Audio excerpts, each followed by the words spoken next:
Assalamualaikum warahmatullahi wabarakatuh. Welcome back to my channel at Setia Budi Channel. How are you guys? Semoga semuanya dalam keadaan sehat walafiat, dilancarkan rezekinya dan dimudahkan segala urusan-urusannya, dan semoga semuanya dilindungi dari wabah yang sedang melanda bumi kita ini. Amin ya robbal alamin. Gimana liburannya? Seru?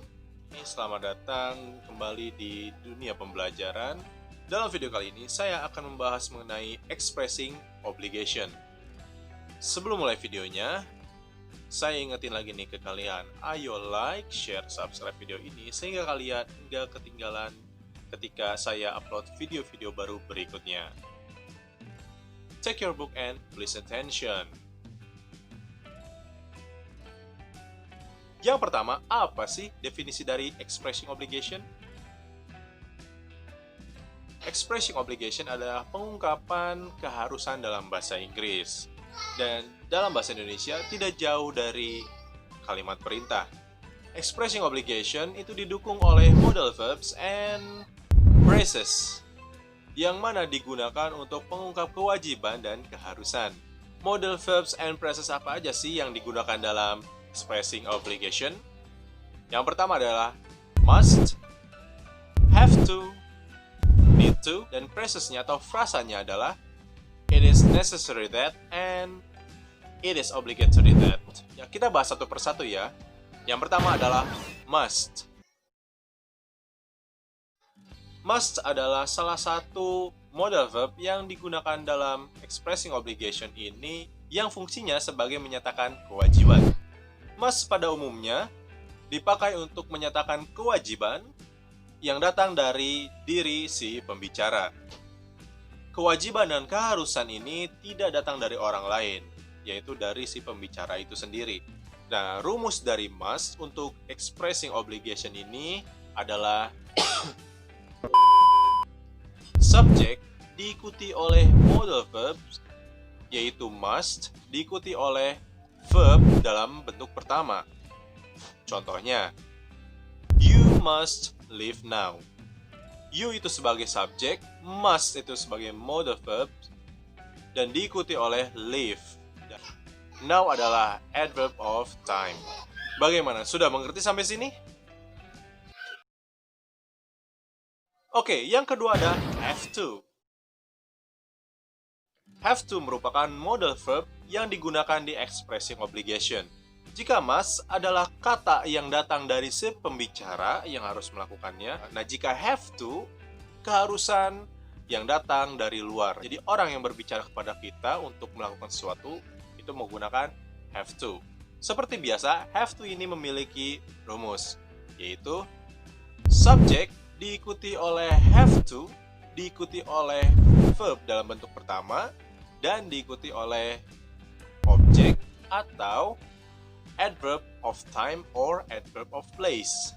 Contohnya adalah I sebagai subjek, have to sebagai modal verb, wear sebagai verb bentuk pertama, uniform sebagai objek, dan at work sebagai adverb of place. Gimana? Sampai sini mengerti?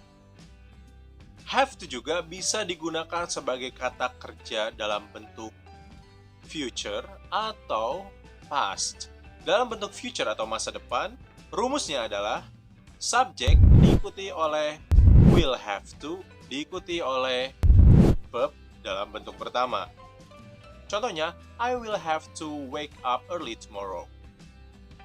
Yang kedua dalam bentuk past atau waktu lampau, yaitu ada subject diikuti oleh kata had to, diikuti oleh kata verb dalam bentuk pertama. Contohnya, they had to present the ID card. Gimana?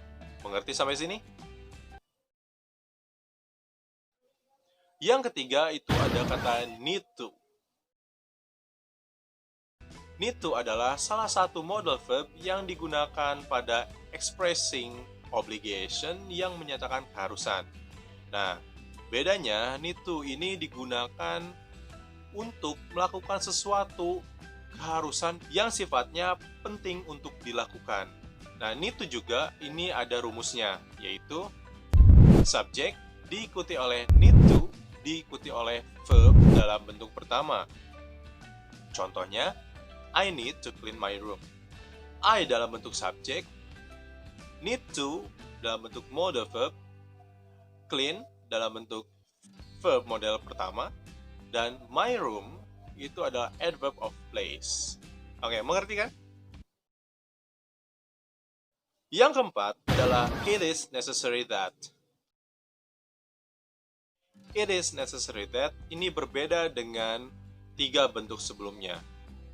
3 bentuk sebelumnya itu adalah modal verbs. Nah, kalau it is necessary that, ini adalah bentuk frasa.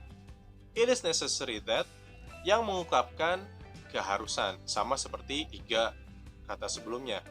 Rumusnya adalah phrase diikuti oleh subjek, diikuti oleh verb, diikuti oleh objek, dan diikuti juga oleh adverb of time atau adverb of place. Contohnya, it is necessary that we bring an umbrella. Artinya, kita harus membawa payung. Bagaimana? Mengerti kan untuk menggunakan frasa ini? Yang terakhir ada it is obligatory that. Frasa ini dapat digunakan sebagai untuk mengungkapkan keharusan atau kewajiban. Rumusnya adalah phrase it is obligatory that diikuti oleh subjek, diikuti oleh verb, diikuti oleh objek, dan terakhir diikuti oleh adverb of time or adverb of place.